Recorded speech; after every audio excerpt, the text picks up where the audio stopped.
They want that. And there's just a big difference. So most of our top producers at Sandler, I would say, are on the fence between introvert. They're right on the cusp. Yeah, because they're more consultative, right? We ask a lot of questions. I think you should have a 70-30 rule. You have 2 ears and 1 mouth, used in proportion you're given to. That's pretty easy for me because I'm gonna ask a ton of questions. But if I know I have a high extrovert friend, he does the exact opposite. He talks twice as much as he listens. Now, it doesn't mean that he's bad or good. He just has to control it. So extroverts have to control what they're doing, and introverts have to control what we're doing. So it just takes work. All right, everyone. We are on episode 40-something of the Conquer the Mind podcast. We're definitely getting up there in episodes, but I'm very excited for today's guest with David Mattson. So, David, thank you so much for joining me today. Josh, happy to be here. Thanks for having me. Yes, sir. Thank you. So basically with the last couple of guests, I like to kind of just do a brief introduction. David, feel free to correct me anywhere where I mess up, and then we'll dive into the podcast today. So David, if you can't see the Sandler shirt, he is all things Sandler. Everything you need to know about Sandler. David's your guy. He started as a client of Sandler. He eventually, he really studied the guy at Sandler, David Sandler. Studied all the tapes back when tapes were a thing, not YouTube channels, but studied everything about David, surrounded himself with David, was finally able to get an opportunity to work at Sandler, quickly became the top salesperson at Sandler, started training their franchisees, business development, operations, whatever you can think of. David's probably done it. He eventually became a 25% partner in Sandler. He eventually grew that. He became a co-owner. Then he eventually bought out that co-owner to become the full-time partner of Sandler. And as of recently, he sold 70% of Sandler to a family office with David Williams. So David is the CEO, executive chairman, president, all things Sandler, like I said. So David, where did I mess up there? How did we do? I think you did great. I would say that I gave up that CEO role in, let's say, Q1 of this year. It just became too, I'd say, operationally focused for what I'd like to do. So we've got, somebody who is just awesome in that role. And I've just took executive chairman, and now I oversee the franchise side. So I'm having a great time.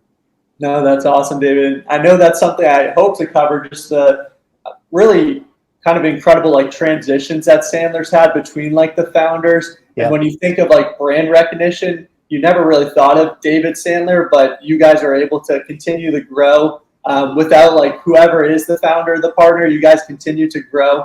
So I do want to dive into that, but starting from kind of the start of when you got involved with Sandler, I think is very interesting. You attended a 2-day seminar with really no regards of continuing through that. Didn't really have the greatest expectations of what sales were. Could you kind of dive us into how that seminar played out? What were your initial expectations and what kind of changed over that weekend? Yeah, so I was probably 26 years old at that time. I grew up in an environment where we didn't have a lot of money. So you could have whatever you wanted, but you just had to go work for it and pay for it on your own. So the rules were kind of easy for me, right? I did not came from a sales background. My parents were teachers. They were in the education world. And so I thought if you worked harder, you would succeed and be higher than most. So just outwork them. And I realized over time, that's probably not true all the time, Josh. But I went to this 2-day seminar. I was forced to go. So I was like a sentee. The sentee's in the back of the room. I don't want to be a salesperson. I don't want to learn all the tricky scripts, all this stuff that you see in movies that portray salespeople as the evil empire. Yeah. And so I didn't want to go. And I sat there and I went through the program. I had no intention, as you said, to go to day 2. It was a 2-day program. And I was shocked because it was based on psychology. It was based on a conversational sales model. I didn't have to change who I was. And it just said, here's how you have real conversations with people.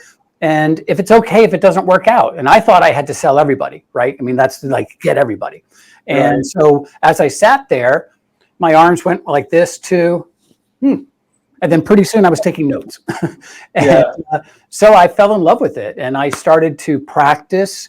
I started to use it. And to be honest, I didn't use it at all in the beginning until I had a deal that was dead. You know, those deals that you have and you realize you're not going anywhere.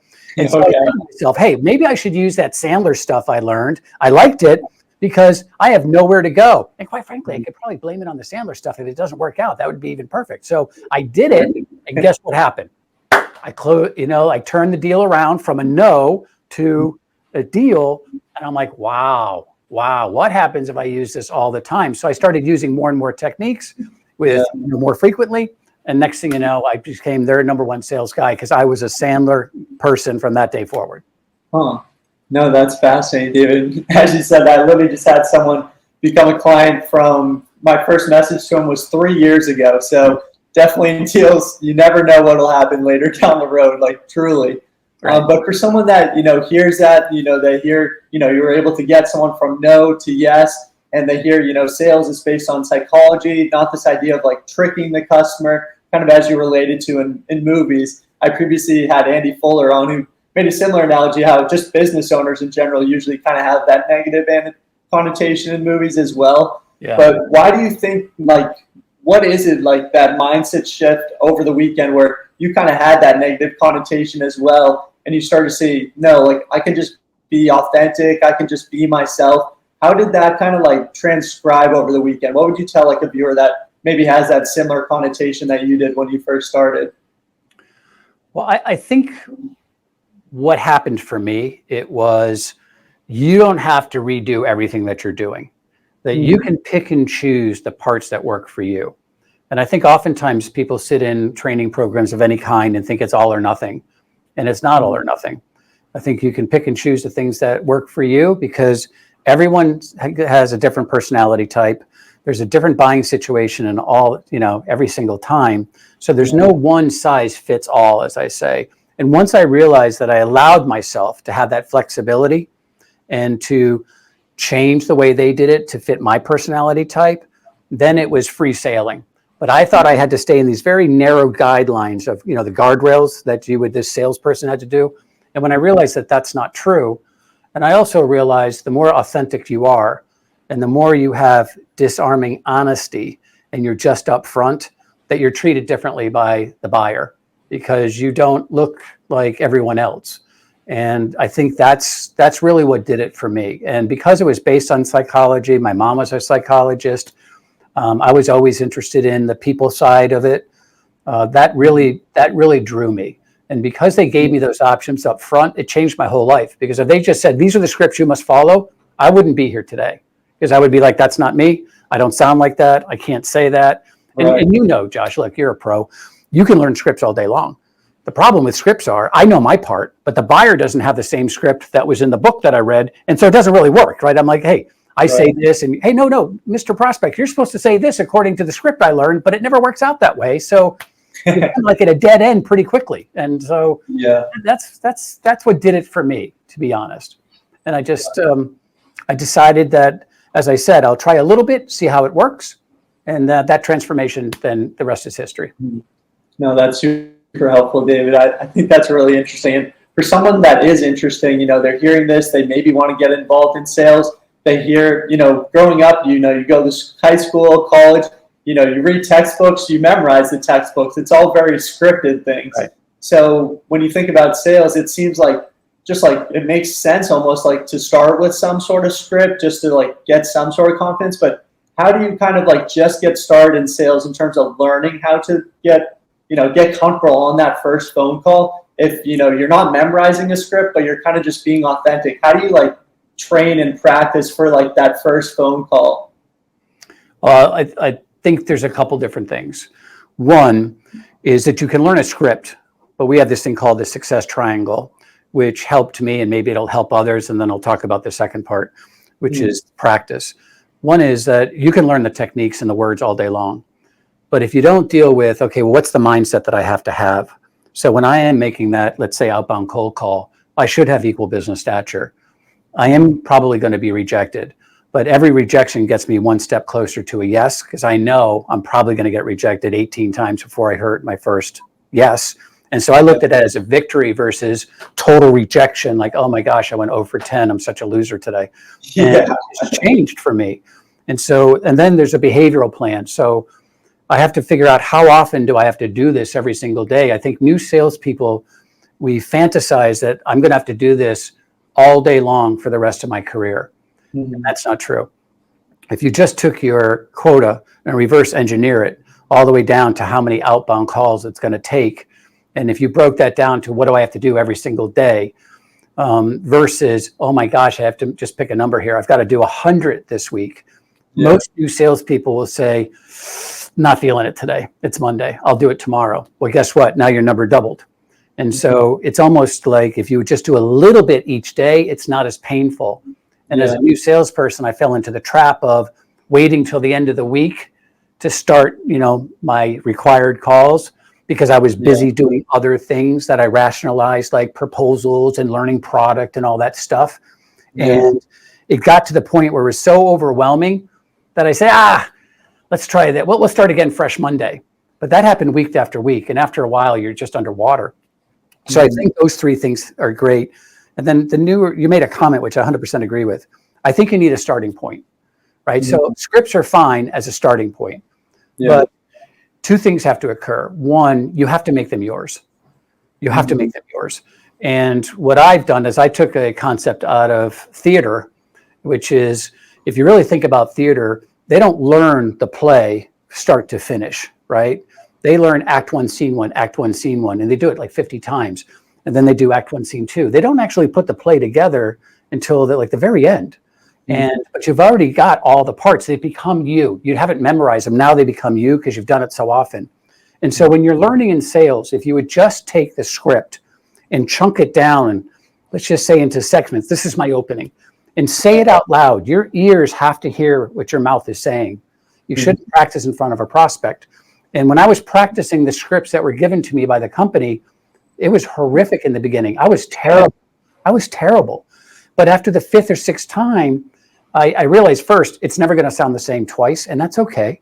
But I started adding my own personality type. I told my stories, and then it became authentic. And that script just kind of faded away because it didn't look the same after a while. So I think you have to embrace the starting point, but realize it's a starting point. And then, you also, you fast forward, you have to constantly tweak, what didn't go well there? And what do I have to change? And I constantly do that all day long. And I think those things for new salespeople, if you practice, and again, I do new scripts. Like when I go into an organization to do a training program, I create my 30-second commercial for them and my upfront contract, which is how to start a meeting. And I'll do it better than they do. And I'll say it out loud 10 times, 15 times, and then it just rocks. So I think the first time you say it out loud should not be in front of a live prospect. It should be in front of you because it's not going to sound so good. And if I did that live script the first time in front of a prospect and it didn't go well, most people would say, that doesn't work. I'm not doing that anymore. I think you owe it to yourself and your family to just do that off the side and then give them the best you have. And the other thing that I learned from Sandler is you can practice all you want, but when you get in front of a live person, just forget everything and be yourself. Because you're freaked out about what you're supposed to say next. You're not listening, you're not in it, and here comes the problems, right? And so I think those are the three big things that I would tell new salespeople. No, that's really powerful. And just like your last point, I want to dive into that with kind of like, you need to just be your authentic self. When you're first getting started, whatever, say like you just start at a new company, you're in a sales role, how much is knowing the product or service versus just kind of being yourself, especially when you're first getting started? You feel like you need to know like every single thing about the product, but how much is like, as you said, you're not really following a script, you kind of just need to know a little bit more than the customer on that end. How much is like just being authentic versus do you feel like when you first get started, do you need to like memorize everything about the business you're working at and really feel comfortable with whatever you're talking about versus just feeling comfortable with who you are? Well, I think they're somewhat connected in a way. If you think about product knowledge in a way, why do people always start off the presentation or any sales call with, let me tell you about my company and let me tell you what we do? Why do they do that versus, hey, these are the types of problems that I solve. These are the types of companies that I work with. Do you have any of those? Right? Why don't I do that? The reason I believe that people go right to the presentation and let me tell you about me, the company, and all the wonderful things that we won and all the awards that we've won is because you feel more comfortable doing that. Because now that's a memorization. There's no dialogue. That's me doing a monologue. Whereas if I started with here's what I do, types of problems that I solve, types of companies that I work with, does any of that sound familiar to you? Do you have any of those? That's a little more risky for new salespeople because I don't know what you're going to say. And so now I have to actually have that real conversation, which I think gets you a lot farther. So do I think product knowledge is important? Yes, but product knowledge should always remain in your pocket. You shouldn't just, show up, throw up all the product knowledge, because that's not what's going to get you the sale. Yeah. What's going to get you the sale is asking good questions based on your product knowledge. So you're asking discovery questions based on what your product and service does.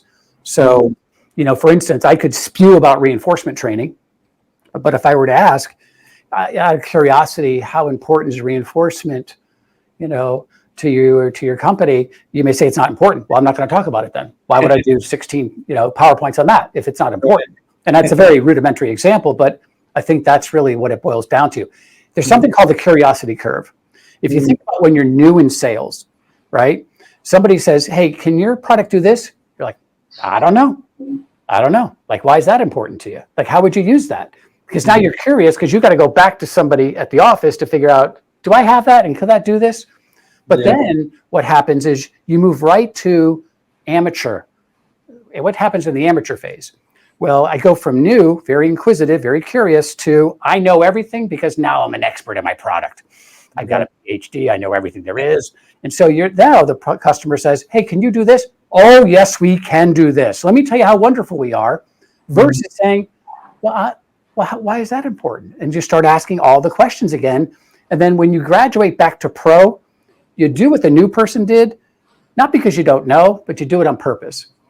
And if you think, Josh, about a doctor, doctors do the same thing, right? They don't want to be sued for malpractice. So if I went and said, hey, I have a back problem, they're not going to say, what? I can solve that. Take this prescription. But that's what we do with product knowledge. A doctor would say, hey, well, tell me more about that. Like where does it hurt? Give me an example. They're asking a ton of questions, but they've heard this question 5,000 times that week. So it's very easy to just, but the faster you do that, then I don't know enough. I don't learn a lot because the doctor may find it's not really my back. You know what it is? I'm not walking properly. And so why do you attack the symptoms, which is the first thing that we always do, versus getting through your questions, the root of the problem? Like, what is the real business issue and what's the impact? And that's really what it does for you. And I think product knowledge takes all that away from you because you jump too quick. No, that's key. Just the key is like getting to the why of, why are you even on the call today for both people to see where you can kind of address those needs, those solutions. So that's super helpful, David. One of the points you addressed a couple minutes ago was the reverse engineering. I think that's a really, really excellent point. And one thing I'm interested in, because like I always compare like salespeople to really business owners. Like you really are your own business. Yeah. You really are an entrepreneur. Like you're not limited by income. And you've incorporated, right? I work for myself and my family. Exactly, 100%.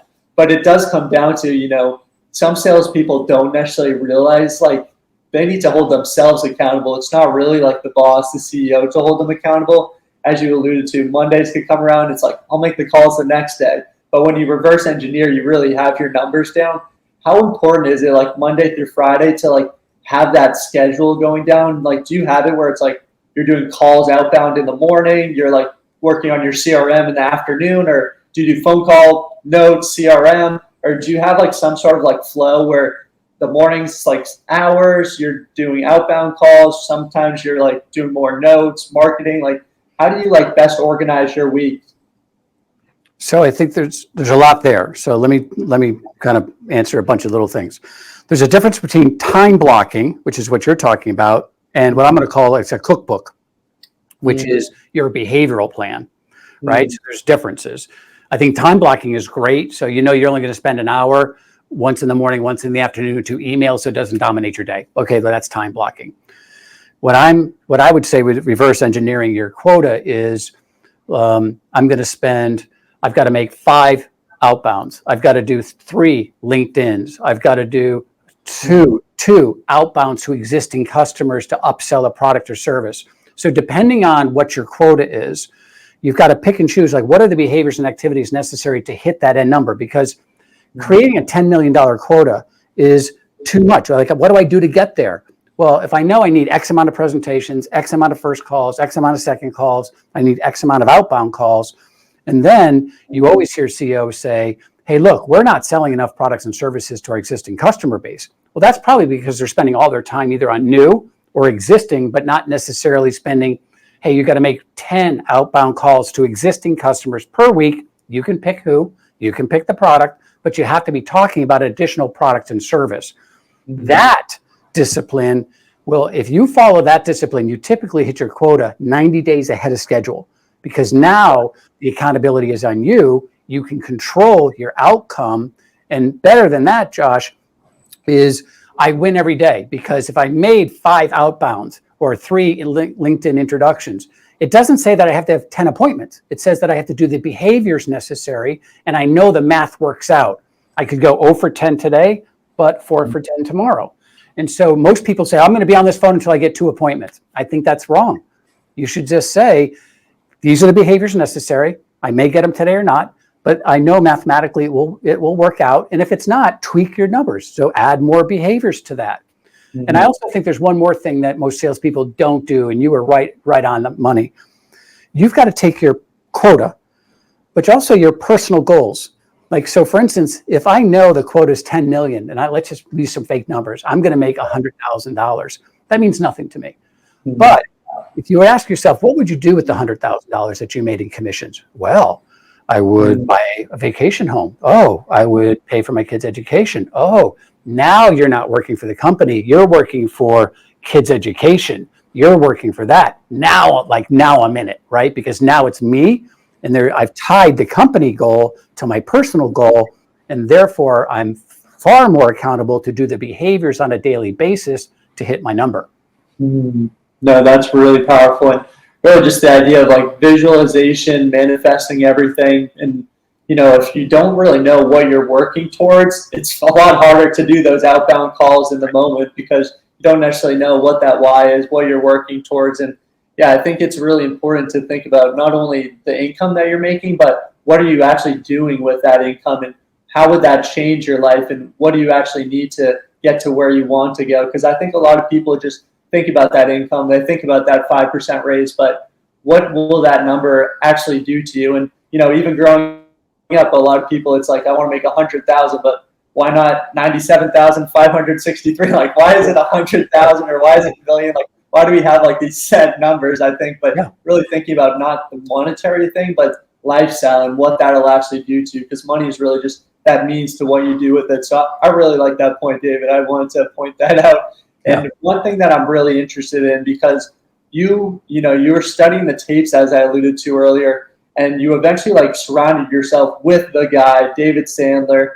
Like, for a lot of us, we have these people that we look up to, whether it's like an athlete, you know, Hollywood actor, and especially nowadays, like I would say, you're literally one DM on social media away from like actually meeting your mentor. And for you, it was probably a lot harder back then. You couldn't just send a message on Instagram. You're reading the tapes, actually investing, going to these in-person events. But what was it that actually got you to take that steps of action? What was it about David Sandler that you were like, I need this guy as my mentor? You wanted to surround yourself with a guy like that. What was it that, you know, you took action from that? It wasn't just, you know, he's cool, I like the tapes, I'm going to do whatever with it. It's, I'm going to surround myself with this guy, and I'm going to do what it takes. How did you get that attitude? That's a tough question. I think it probably happened over time, right? Because I've already said I was hesitant in taking the methodology, but it was a methodology in the beginning. It wasn't David Sandler. And then when I had the opportunity, because I sold Sandler in a local office place, I went down to meet David Sandler at our annual conferences. We had 4 a year, right? So we had quarterly conferences. Mm-hmm. And when I saw him, I've already knew the tape. You're aging me, by the way. I don't think anyone knows what tapes are anymore. But so so let's call it stream. When I listen to it, saying it because you said it. I know. But when I hear it, that sounds good. People are like Googling, what are tapes? So, I think when I met the man behind the methodology and behind what I was listening to, because I was connected to the fact that it worked, I wasn't connected to the guy necessarily, right? Right. But I was in a way. But when I saw how authentic he was, what you hear on the tapes is black and white, right? Because he's trying to make a point. But when I went on sales calls with David, soft-spoken, pulled, I mean, the epitome of what you would have said was a zero push, just a real life conversation. And because I watched him, he had such a high identity. Like you could say no to him. It didn't affect him who I was a person. You just said no to him as a salesperson. And when I realized I thought I was time blocking properly, that guy was a machine. And I just said, look, if I'm in a special spot here, because I listen to Zig and you can listen to Tony Robbins and whoever you listen to, and hopefully you're listening to everybody. But when you have the opportunity to work for somebody who invented that and is willing to mentor you, I took that opportunity and ran with it. So I had the opportunity to spend time with him for 6 years. And I tell you, I went from probably 28 years old to 53 years old. And during that time frame, from an experience standpoint, and I knew it. So I didn't take it for granted. I worked harder in that period of time, my whole life. I never second guessed. He said, do this. I did this, trusting that he was protecting me and it was the right thing to do. And I just let go of my ego and my self-doubt. And that's really what happened. And it was a good decision and it's changed my life. That's really powerful. And I just think really the greatest power of mentors is being able to fast track where you are, take their insights, their experiences, and then you can learn from that. And you don't need to follow every single thing that they said, but you can kind of learn and adjust and pivot from that. I think that's really powerful. And one of kind of the goals with the podcast, I always kind of allude to, there's kind of you're on the path of growth or you're on the path of stability. Are you trying to improve daily? Are you on the path of personal development? And I think it's so critical, especially what you did in your 20s, just learning as many different skills, because everyone on the podcast, when they're in their 40s, 50s, they probably didn't predict, where they would be in their 20s. You just never know, but they took action on so many different things in their 20s. What do you tell that person that is in their 20s? How massive, I know you kind of alluded to it, fast tracking the process, but you are not only going to these things, you're investing money into yourself, personal development. What was it that even after college, you were still on this path of growth, trying to learn new skills? You didn't just necessarily get that 9 to 5 and settle and, kind of deal with that okay plateau, if you will. Well, I think part of it was my upbringing. So I saw my parents work really hard. As I said, we didn't come from money. So I had to work to get what I wanted. And I bumped into being an entrepreneur when I was 18. I didn't mean it to happen, but I realized that was a good way to do it. And then I learned along the way and I built a good business, and then I met Sandler. So I think that whole process of investing in yourself, you have to decide, look, it's hard at your 20s and maybe even to your 30s. Do I want to be in this industry? Do I want to be in this career? Right. But what I learned from Sandler, and it's not his idea, but if wherever you are, be the best that you can be. Don't think that this is just a holding tank to my next big opportunity.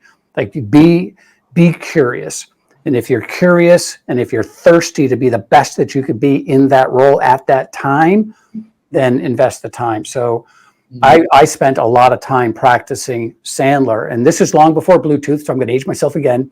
I would talk in the car on the way to work and the way back, just practicing my I'll call them scripts, but they weren't my talk tracks. I'm a big talk track guy. And I think that time makes you sharper, makes you better. But Sandler used to say, David, it's going to take about 10,000 hours before you become a master at what you do. And I thought I had it down pat in 300 hours, but that's just not true. And I want my doctor to constantly learn, right? I don't want them to go to school in the 1970s and now they're doing laser surgery. I mean, everything's changing. Right. And when you realize the longer you're in your role, the less you know, because you kind of you have blind spots, you're like, oh, I know everything. And the minute that happens, I think you're in trouble. So Yeah. I was always curious, and I was always younger than most people that I was selling to and most people that I managed. So, I had this fear, honestly, of everybody saying, well, Josh, I've been selling longer than you've actually been alive. You know that, right? And so I just needed to say, I'm never going to show it, but I have to be like 5 times better than you do. And that was my motivation. Like, don't get called out because you're just a young guy. I think age is insignificant. And the minute that I had that leave my mind, age is insignificant here. It's, do they respect you? Do you have equal business stature? Have you earned the right to talk to them? And earning the right is to practice, rehearse, know your industry and everything there is to know about it. Then I think it changes everything. Yeah. No, I think that's really interesting, David. And I think it goes back to your point about just being authentic. When you're reading a script or when you feel like, you're just not being yourself, the other person, they can feel that, especially nowadays. Like, customers are more educated than ever before. They're hesitant, even face to face. Like, it's really hard to build trust. People still need to see like 10 videos on social media to start to build some trust. So I think, no matter your age, especially if you're younger in sales, talking to someone maybe in an older sales cycle, like, it comes down with the mindset, the confidence that you portray. I think you also alluded to like having that story built into that script. Like, how are you actually relating to that customer? So I think those are some really great points, David. And I understand, as we're talking about kind of like the growth over the years, Sandler has also grown a lot over the years. And especially nowadays, like I alluded to, like the sales training techniques, the sales process has kind of evolved over the years to become a lot more complicated. How has like kind of Sandler adopted over the years? What have you kind of seen over kind of like the years of like those biggest changes? Wow. I think Sandler's morphed probably 7 to 8 times. Completely morphed, right? Yeah. Because we're an international company. Like 52,000 people come through our system a year. That's a lot of people. So, what have we seen? We've seen things like technology has changed. So the way that you find, we're not dialing for dollars anymore. If you know that, remember that phrase, right? We're not doing that any longer. I used to be awesome at walk-ins. Who does walk-ins now? They're like impossible. So I think we've changed on how do we find you?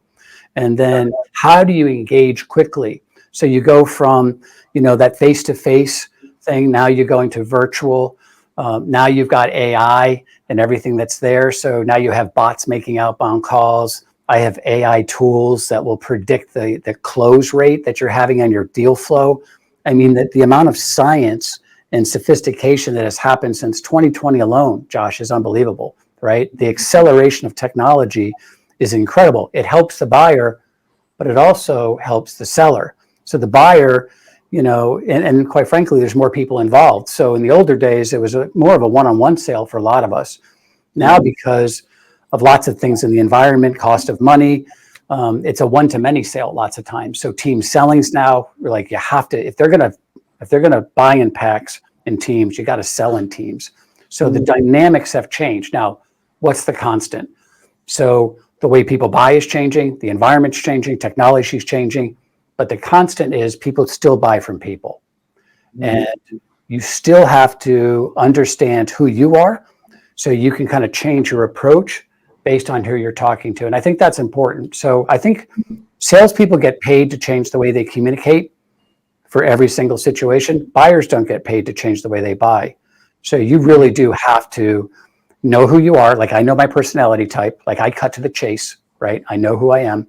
But if you're somebody who slows down the decision process and needs to talk it through, again and again, that would frustrate me. And so I just have to say, okay, as a seller, guess what? That's what's important to Josh in this circumstance. You've got to morph over to that behavioral pattern. And that takes a lot of work and effort because people only see the world through their eyes, right? So, and I don't think we're done as far as the morphing of sales with all the things that are happening. People are always saying, is salespeople going to be around in 10 years? I think so. I think, maybe the transactional lower end is going to be replaced by AI and a lot of that stuff. That's probably realistic. We see it in our business. But when Humans connect dots that can't get connected. They have that, they build the trust and they do all those things. I think the role of a salesperson will change a little bit moving forward, but don't lose touch of, I don't need to do my part, because here's the trap, I believe. Don't lose part that you still have to do your part, and trust that technology will do all the heavy lifting for you. Not true. Not true. You still have to control your destiny and what's happening.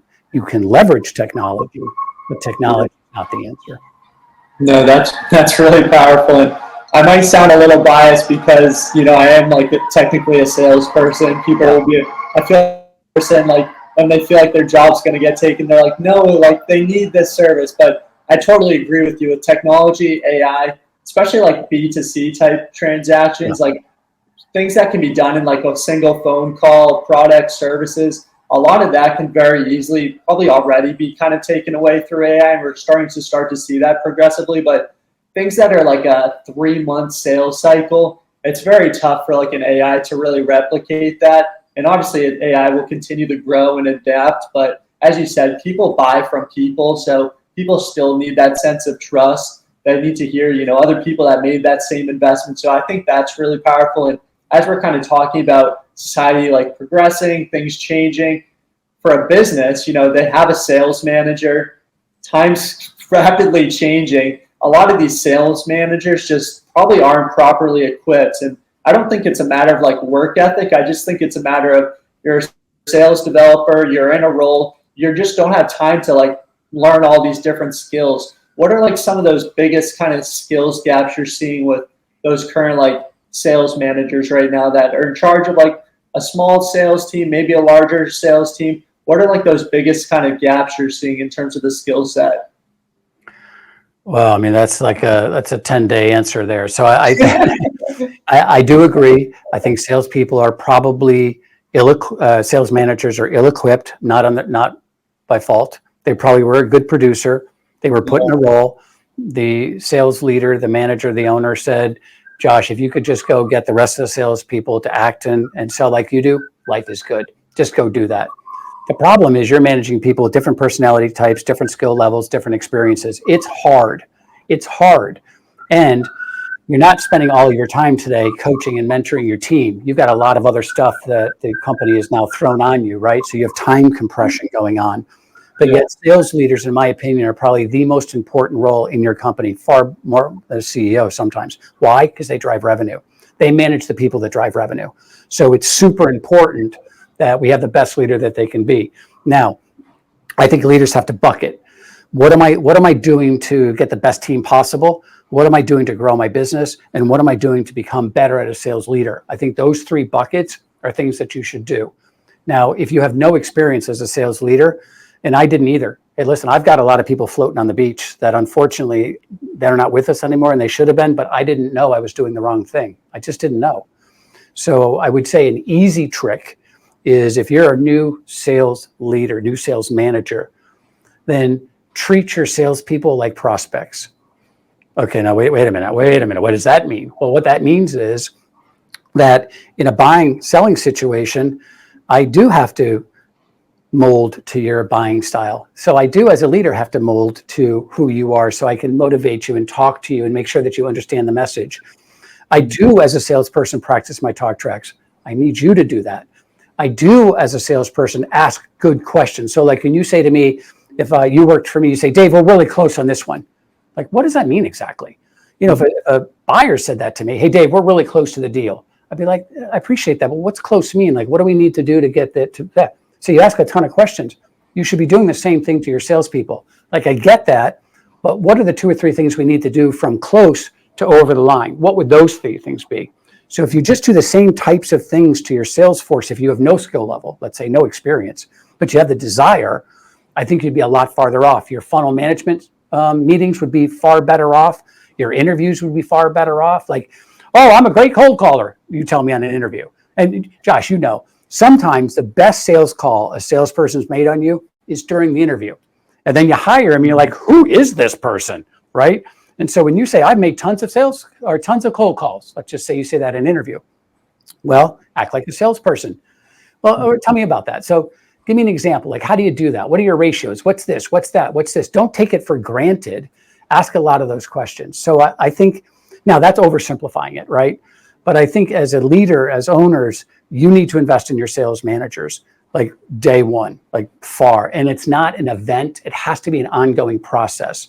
Just like owners and leaders want me as a sales manager to mentor and coach my people, ask yourselves as senior leaders, how often do you actually coach and mentor your sales managers? It's pitiful because we hired them. We assume they know what they're doing. The sales manager is not going to ask the owner, hey, I don't know how to do this. Can you help me? They're not going to see that. So you have to provide that ongoing coaching and mentoring to your sales manager, just as you expect them to do that to your salespeople. But I think that is a huge gap in most organizations, is your salespeople want to succeed.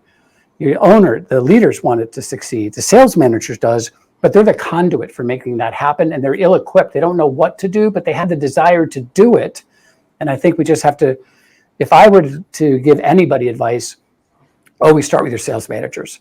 Then we'll work on your salespeople, but work on your sales managers first, because they're going to have to lead the charge when you're not around to do it. They have that daily interaction. And I always know you have a problem with your sales managers when you have turnover, because salespeople fire sales managers. They don't fire companies. They don't leave the company, they leave their manager. And so it's a pretty good indication if you got a problem. No, that's really interesting. And yeah, when people do leave, it's literally just, they're so sick of one thing, and it's that one person. They're sick of reporting to that one person. It sounds like a lot of kind of the sales managers, it's a lot of the CEO making sure that that person is properly equipped with training.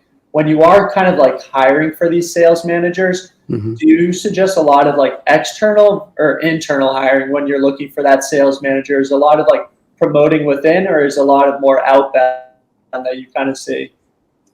Well, I see it all over the place. I think you just have to decide what's the job, what are the requirements? Do I have anybody that I can either fill that immediately or coach up to it?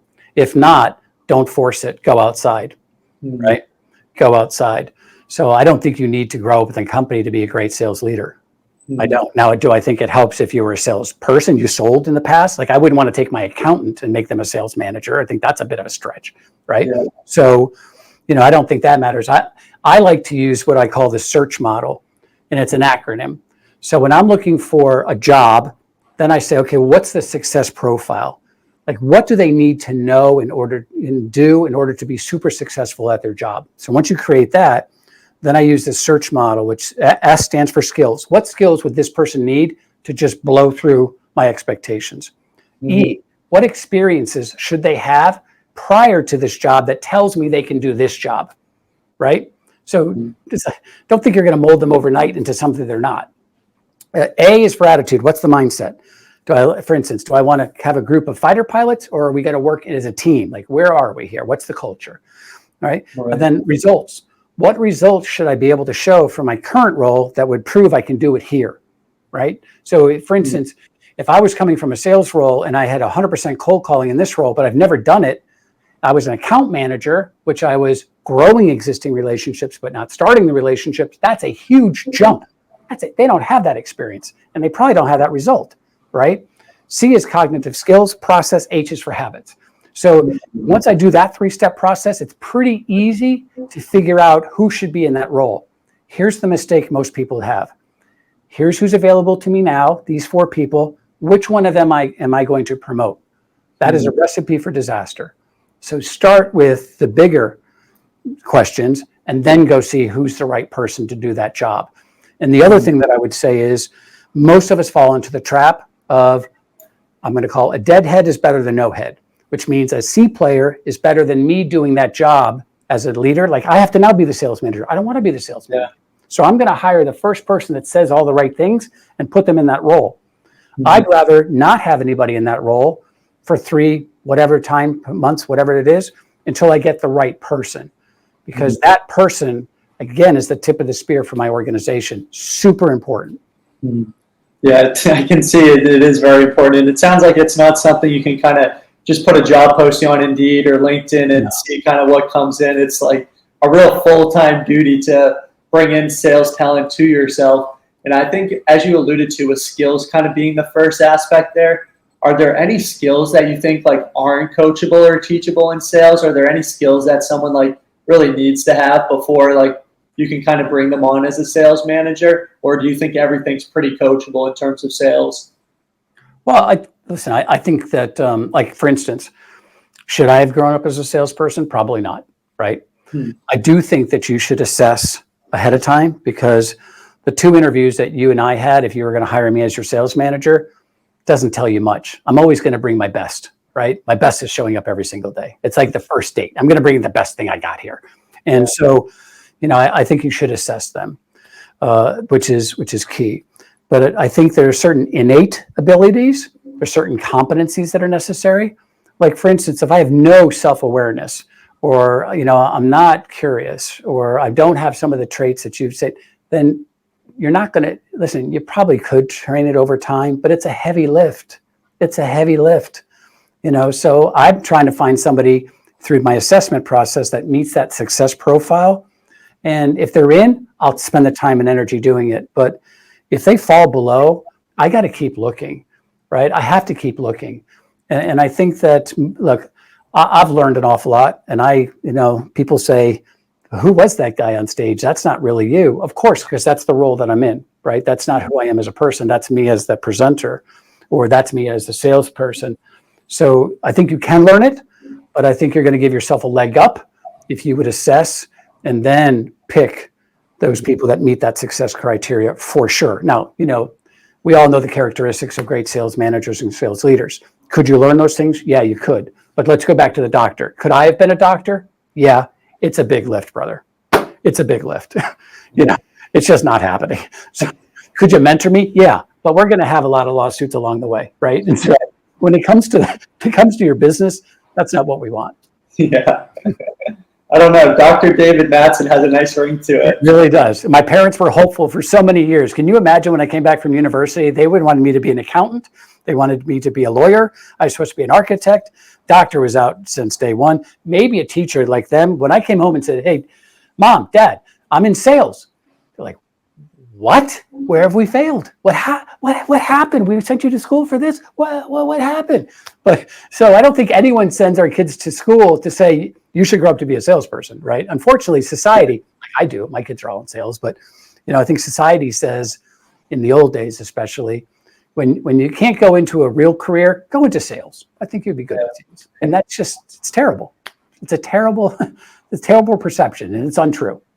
No, that's really interesting, David. And I want to add on to that, because I feel like the additional element is like, you don't know what to do and you're extroverted, then you definitely need to get into sales. Like, you went to a fraternity, a sorority, you graduate, oh, you're really extroverted, like you're going to crush it in sales. What is kind of like the misconception that like you need to be extroverted in sales? As we talked about on our previous call, you said you actually are an introvert, so right. But you've had a ton of success being the top salesperson. So what is like that connotation that you need to be extroverted? Well, I think it's you have the ability to talk and interact. But I think they do it naturally, let's say. Yeah. But there's some upsides and downsides.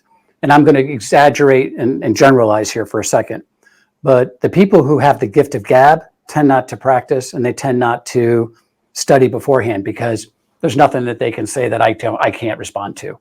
Whereas the introverts, we're saying, wow, I don't really know where this is going to go. So we tend to practice a little more, tend to make sure that we're all buttoned up to do that. If you really look at all of the comedians, all of the talk show hosts, right, they're introverts. They're not extroverts. And so there's a difference between who I am as a person and the role that I play. The role that I play is an extrovert. You bring me home and you got to pull a conversation out of me, right? Because I've talked all day. It takes more energy for me, Josh, but I can do it. And so I don't agree with people saying, I can't do that, I'm an introvert. No, you choose not to do it, right? You can do it. It just takes more energy. But even like I'm going to generalize here, so I know I'm going to make people uncomfortable. But some extroverts want to be your friend. And so they'll say yes to a lot of things that probably isn't a good business move. Like when we're negotiating, extroverts want to be liked. So they'll be like, yeah, we can do that. Yeah, sure, absolutely, we can do that. Or as an introvert, I don't really care if you like me, we're not. That's not what we're here for. You're not coming to my birthday party. So I'm going to hold the ground because it makes sense business-wise, and I don't need that need of approval. I'd like it, but I don't feed off your approval. And I think that's a big difference, right? I like that you can approve and we're friends, but I don't need that to happen. Whereas sometimes, and again, I'm generalizing, the extroverts want that. They need that. They want that. And there's just a big difference. So most of our top producers at Sandler, I would say, are on the fence between introvert. They're right on the cusp. We don't have too many high extroverts. Oh, that's fascinating. Yeah, because they're more consultative, right? We ask a lot of questions. We're asking more. I think you should have a 70-30 rule. You have 2 ears and 1 mouth, used in proportion you're given to. That's pretty easy for me because I'm going to ask a ton of questions. But if I know I have a high extrovert friend, he does the exact opposite. He talks twice as much as he listens. Now, it doesn't mean that he's bad or good. He just has to control it. So extroverts have to control what they're doing, and introverts have to control what we're doing. So it just takes work. No, that's really interesting. I really like the point on how you bring up comedians and talk show hosts, because as someone that was super introverted, I'd be shaking when I was giving like high school presentations. So I was like doing all the things you're talking about. I would study comedians, and I found it like so fascinating to watch like the courage that they had to get up on stage and literally just make fun of themselves to relate to other people. And I always drew the parallels to sales, business development. Is that something like you were doing kind of consciously, like studying all these like people that were public speakers to start to manifest that in your own life as well? I didn't do that. But what I did do early on, like this is very early on, Sunday mornings, they have preachers on TV. You can go to any station if it's really early in the morning. Like every station's got a some religious speaker. I used to put the volume down and try to figure out what the message was based on their tonality, based on their body language and this and that. And so I was always amazed with tonality, pace, body language. To me, mattered a lot. And I would tell you, even today, Josh, if you ask me to do a keynote, and Chris, who's in our studio now, would testify, I freak out. I've been doing this a long time, and it still makes me uncomfortable. But it's that uncomfortableness that I embrace that I know will make me better at it because I'm not going to take anything for granted. And so I just embrace it at this point in time. But I did, and I've always watched those who are really good. I pay attention to talk show hosts, listening to the questions and all those types of things. And what makes a good talk show host? Them talking or the guest talking? It's the guest that talks that makes it special. It's not watching, Johnny Carson or David Letterman or pick who you like these days, running their mouth for 45 minutes. That's not what it is. And so I think that's that reporter mentality, like asking tons of questions and being inquisitive. That's what makes you great. No, right on. No one wants to listen to me speak for 45 minutes. They want to listen to David Mattson speak. Well, this is awesome. I've learned a lot today. This is super helpful. And I know our time is wrapping down. So I want to try to get a couple more questions in that I find will be really interesting as well. But you dive into like being an introvert, giving these keynote speakers, like you have to practice a lot. I think you alluded to like it takes you like 10 hours of practice to do 1 hour of speaking. What is like with the podcast being Conquer the Mind? Like if you can really conquer the mind, you can conquer anything. And you're a very great example of that. What is like your mindset going into a keynote or something where you're speaking in front of dozens, hundreds of people, or maybe someone just getting started in sales is just getting on that initial phone call or giving like a small group presentation in high school? What is like your mindset of going into those calls? Well, we've already done the practice part, right? So the mindset, and again, I was much younger than most of the people in the audience, right? But even now, I still freak out, as you know. I always say, you've done your part, you've practiced, just be yourself. The second thing that I say for my mindset is, you know more about this topic than they do. They're going to judge based on how fun are you? Are you having fun? Do you believe it? If you believe it, they'll believe it. So have fun. And everything that you've learned, just forget it and just go do it. Like I would have notes in the back. I mean, the level of me making sure that I wasn't off topic is ridiculous. And I never followed what I was supposed to be doing because I just let it go. And I think you just have to take the burden, the pressure off of yourself that you have to be perfect, because nobody's perfect up there. And here's the other thing. Nobody knows your script but you. So they don't know if you're off track. They don't know if you went left. So don't worry about it. You know, I remember my first talk. I memorized it. It was a 2-hour talk, and I was like 28 years old. It was bad. It was bad. And I wrote it out 5 times. You know, I would go to sleep talking about it because I thought if you said it when you go to sleep, it's in your subconscious, all those things. But I memorized the speech versus doing what I said, like just learn it in little chunks, say it out loud 6 times. And I got stuck about 30 minutes into it because I lost my place, and I was done because I couldn't get myself back. And that was the best experience of my life. I was humiliated, but I never memorized the script from that day forward, ever. I just memorized the parts. I did the best I could. I told the story, and sometimes I left parts out, didn't matter. Sometimes I added stuff, that was great. But it took all the pressure off me to be the exact image of what I had on paper, or I planned to say. And once I relieved that pressure from myself, it was much easier. But I would have never talked in high school. You know, even now my friends are like, there's no way we would have seen you doing what you do, David. And I said, Me too. That's so funny. Me too. Me too. But, you know, you just have to embrace the uncomfortableness, I think, and not shy away from it. Like you have growth versus fixed mindset, right? So it's the same type of thing. So I think I learn when my muscles are sore from working out, I embrace it. That's a good thing. I don't shy away from it, right? And I think the same thing holds true in your life.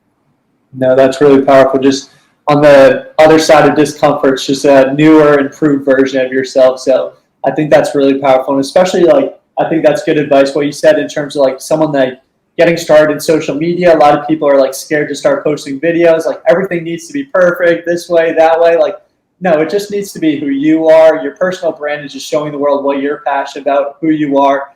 Nothing's ever going to be perfect. If you were perfect, it's hard for anyone to relate to that because nobody's perfect. So I think those are some really great points, David. And one final question as we wrap down the podcast, I alluded to when we first started the episode, Sandler's done a really good job through all the different transitions with keeping the Sandler name. And people don't necessarily know like who's at the very top, but they know the Sandler brand name. And you guys are able to go through these peaceful transitions. It's not just sell to private equity and, you know, the world flips upside down overnight. How has Sandler been able to kind of manage like this decentralized approach to kind of growing the brand? I think we empowered the channel. So we have over 400 trainers worldwide with 200 offices. And I think that you allow them to be the face in that community. And you put your ego aside saying, does it have to be Dave Sandler? Does it have to be Dave Mattson? It does not have to be, actually, because it really should be the methodology is more important than the person. And that's where I think the Tommy Hopkins of the world, they failed in a way. And I know Tommy, because when he retired, it was done because he was the face. It wasn't the Hopkins selling system that far outlived, you know, Tommy. I think that's the problem sometimes in our industry, as an example. So when you can empower the people that are talking to you at a local level, that know the community, that see you day in and day out, that know our stuff, learn about your business and make that connection, that's what it does. I mean, look, I meet clients all the time that have paid us every single year for 15, 20 years that are doing business with our local offices. Do you know how unusual that is? It's insane, but it's that connection. And the figurehead can never have that connection. Right? The corporation can never have that connection. The connection is with the people who represent you. And I think we've done a really good job finding the right people, but empowering them to be the face of the brand, not us. But my final question, I guess, does the founder have to have the first name David? I see David Sandler, David Mattson, David Williams. I know. Who's the next David? I know. We're searching for a David. So if you are David, call me on LinkedIn. You could have an opportunity. I'm going to send some applications. My name's going to be David Dubois. Yeah, there you go, David. Fair enough. This is awesome, David. Well, I appreciate your time. If you have to run off, feel free. I always like to kind of give like a brief like summary of the podcast episode for the viewers at the end. I'm fine. I'm here. All right, perfect. So I really like the idea of time blocking. I've heard this from a lot of people, but I think we get into this idea of like just waiting for everything inbound to come to us and then we have to react to it, but really being conscious and proactive in your schedule with this is when I need to respond to emails. Because if you get on a phone call, then you put it in your CRM, then you respond to emails, you just get out of this flow state, I think, that a lot of people refer to. Whereas if you just say these 3 hours I'm doing outbound phone calls, these hours I'm doing emails, you're a lot more proactive with your time. And I think it's just when you're on back-to-back calls, you get into that real flow state. By the second, third call, you're like, wow, I'm ready to go. So I think that's really powerful. You also talked about letting go of the ego. I think especially my generation with social media, we feel like we all have it figured out. We just start posting some pictures. We want to go viral overnight. But really taking like the older generations and like taking their insights, their experiences, and figuring out how we can apply this to our life. I think a lot of my generation feels very lost nowadays, like I did 5-6 years ago. And it's because you don't really realize, like you look at these successful people and you're just like, all right, how can I snap my fingers and make that happen? But you got to realize, it takes years, decades to put in the work to get those actual results if that's really what you want to be. So I think that's really important. Being the best you can be while you're here. I always refer to depressed people live in the past, anxious people live in the future. I've been in both of those places, but the most happy people live in the present. Something I'm always a work in progress, but I think just living in the moment. That's why I love these podcasts. I'm so in the moment right now, just listening to what you said. This is awesome. But also just my final points were just when you work hard, I think I had the same idea. You work hard, you get results. I worked really hard at basketball when I was younger, but it's just the natural talent just wasn't there. You can work really hard at certain things, but you also have to work smart to a certain aspect as well. I've seen people work for a paycheck for 40 years and they work insanely hard, but they still never get that true sense of satisfaction. So you do need to look at the big picture, live life smart, because you can work hard your whole life, but no one's ever going to save the day. It really is up to the individual to take that control. And my final point, just reverse engineering the process, whether it's monetarily, sales calls, quotas, whatever you're looking for in life, start with the end in mind and then figure out how you can figure out the present to get to where you want to go. And I always advise, look at your 3-year picture. That's really 1,000 days. I think 10 years, no one knows where the world's going to be at that point with technology and AI. But 3 years, 1,000 days, you take action every single day, your life can easily transform over those next couple of years. So, David, if you have any final points, but I greatly appreciate you joining. I had an awesome time today. I agree with all the points you said. I would just add, hey, take your corporate goals and tie them to your personal goals and really grab onto that why, and you'll find yourself being more self-accountable than you are today. That's awesome. So like, share, comment, subscribe, help out the algorithm, share with anyone if you found this view helpful. But I appreciate everyone tuning in. Let's conquer the mind and let's conquer the rest of the day today.